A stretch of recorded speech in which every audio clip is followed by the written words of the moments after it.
Miei cari pesciolini, fate bene attenzione al cogoeo. Lei mi sa dire che cos'è in veneziano un cogoeo? No, non lo so. Sinceramente non lo so. No, no, non lo so. Cogoeo. No, non lo so.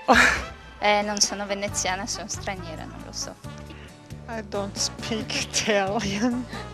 Non so niente. Non lo so.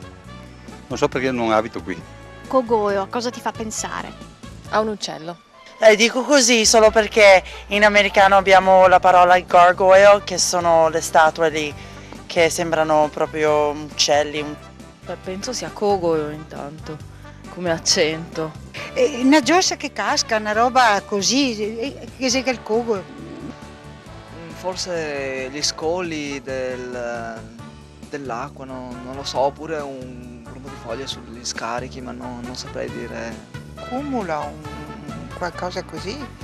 Sono vicina, sì. Per me il cogo è come una specie di nido, un buco, un qualcosa, una tana, un cogo, un buso. Penso qualcosa attinente al mangiare, nel senso di come attrezzo, insomma. Non so, tipo mestolo. Uno scopino per pulire. Non so, non lo so. No, cogoio no. Cogoia? Sì. Congola. Ma cogolo no. Una palla di qualcosa, tipo una rete avvolta. Quello che era pure le robe, il cogo, no? La roba da pesca. Sarebbe un cesto con delle arete che si mette il pesce pescato.